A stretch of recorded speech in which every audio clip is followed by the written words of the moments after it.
വിശദമായ വാർത്തകളിലേക്കാണ്. വയനാട് പുൽപ്പള്ളി അമരക്കുനിയിൽ വീണ്ടും കടുവ ആക്രമണം. പ്രദേശത്തിറങ്ങിയ കടുവ വീണ്ടും ആടിനെ കടിച്ചു കൊന്നു. തുപ്രാങ്കണവാടിക്ക് സമീപമാണ് ആക്രമണമുണ്ടായത്. വനംവകുപ്പ് കടുവയ്ക്കായി തിരച്ചിൽ തുടരുന്നതിനിടെയാണ് ആക്രമണം. വാർത്തയുടെ വിവരങ്ങളുമായി രാജേഷ് ശ്രീനിവാസൻ ചേരുന്നു. രാജേഷ്, ഇത് കടുവ അഞ്ചാമത്തെ ആടിനെയാണ് കൊല്ലുന്നത്. പ്രദേശത്തിറങ്ങിയ കടുവ വീണ്ടും ആടിനെ കടിച്ചു കൊന്നു എന്നാണ് അറിയാൻ സാധിക്കുന്നത്. വനംവകുപ്പിന്റെ സർവ്വ സന്നാഹങ്ങൾ എടുത്തിട്ടും കടുവയെ പിടികൂടാനാകുന്നില്ല. വിവരങ്ങൾ എങ്ങനെയാണ്? ഭദ്ര, കടുവ വയനാടിനെ ഒരു ഭീതിയിൽ ആഴ്ത്തുകയാണ്. ഇന്നലെ രാത്രി 11 മണിയോടെയായിരുന്നു ഒരു അഞ്ചാമത്തെ ആടിനെയും കടുവ കൊണ്ടുപോയത്. വയനാട് അമരക്കുനിയിൽ വീണ്ടും ഒരു കടുവയുടെ ആക്രമണം ഉണ്ടായത് ഈ ജനജീവിതത്തെ സാരമായി തന്നെ ബാധിക്കുന്നുണ്ട്. പുൽപ്പള്ളി അമരക്കുനിയിലെ തൂപ്ര അംഗനവാടിക്ക് സമീപമാണ് ഈ അഞ്ചാമത്തെ ആടിനെയും കടുവ കടിച്ചു കൊന്നിരിക്കുന്നത്. ഇത് പ്രധാനമായി പറയുന്നതും 9 ദിവസമായി മേഖലയിൽ ഈ ജനവാസ മേഖലയിൽ വനംവകുപ്പ് വ്യാപകമായി തെരച്ചിൽ നടത്തുന്നുണ്ടെങ്കിലും അതിൻ്റെ ഇടയിൽ ഇന്നലെ രാത്രിയോടെയായിരുന്നു വീണ്ടും ഒരു ആടിനെയും കടുവ കടിച്ചു കൊന്നത്. ഇത് വനംവകുപ്പിന്റെ തെർമൽ ഡ്രോൺ ഉപയോഗിച്ചുള്ള വ്യാപക പരിശോധന എല്ലാം മറികടന്നാണ് ഇന്നലെ രാത്രിയോട് വീണ്ടും ഒരു കടുവയുടെ ആക്രമണം ഉണ്ടായത്. തൂപ്ര സ്വദേശി ചന്ദ്രന്റെ ആടിനെയാണ് ഇന്നലെ കടുവ ആക്രമിച്ചത്. ഇത് പ്രധാനമായി പറയുന്നത് 11:50ഓടെയാണ് കടുവയുടെ ആക്രമണം ഉണ്ടായത്.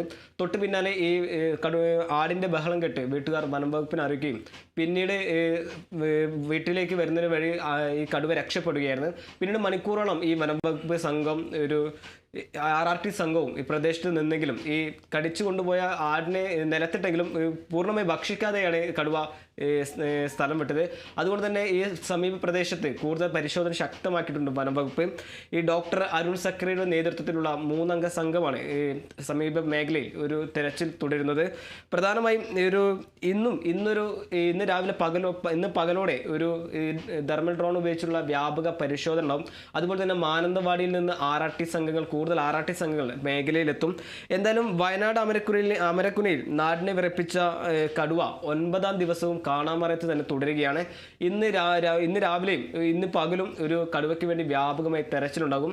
ഇതിൽ ഏറ്റവും കൂടുതൽ ആശ്വാസമുള്ള വാർത്ത എന്താണെന്ന് വെച്ചാൽ കടുവ മനുഷ്യനെ ഉപദ്രവിക്കുന്നില്ല എന്ന് തന്നെയാണ്. എന്തായാലും ഇന്നത്തോടെ ഈ വനംവകുപ്പിന്റെ RRT ടീമിന്റെയും ഈ ഡോക്ടർ അരുൺ സക്രിയുടെ നേതൃത്വത്തിലുള്ള സംഘത്തിന്റെ എല്ലാം 3 അംഗ സംഘത്തിന്റെ വ്യാപക പരിശോധന പ്രദേശത്തുണ്ടാകും. അതുപോലെ തന്നെ ഈ കടുവയുടെ സാന്നിധ്യം തിരിച്ചറിഞ്ഞ ഈ കാപ്പിസെറ്റ്, തൂപ്ര, അമരക്കുനി പ്രദേശങ്ങളിൽ വനംവകുപ്പ് ഒരു കർശന നിയന്ത്രണങ്ങളും ജനങ്ങളുടെ ഒരു വലിയ രീതിയിലുള്ള ജാഗ്രത പാലിക്കാനും നിർദ്ദേശിച്ചിട്ടുണ്ട്. വൃന്ദ.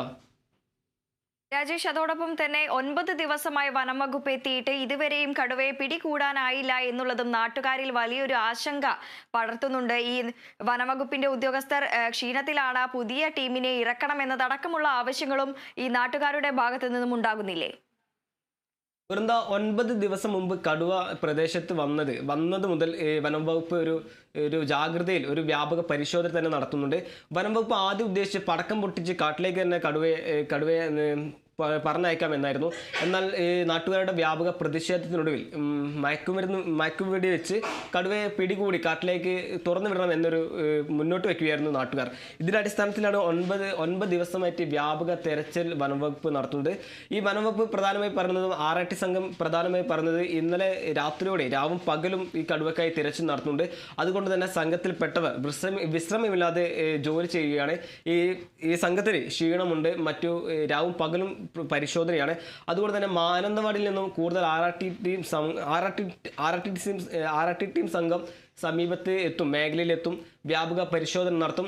അതിന്റെ ഭാഗമായിട്ട് തെർമൽ ഡ്രോൺ ഉപയോഗിച്ചുള്ള പരിശോധനയെല്ലാം മേഖലയിൽ ഈ കടുവയുടെ സാന്നിധ്യമുള്ള മേഖലയിൽ വ്യാപകമായ പരിശോധന സംഘം നടത്തുന്നുണ്ട്. വൃന്ദ.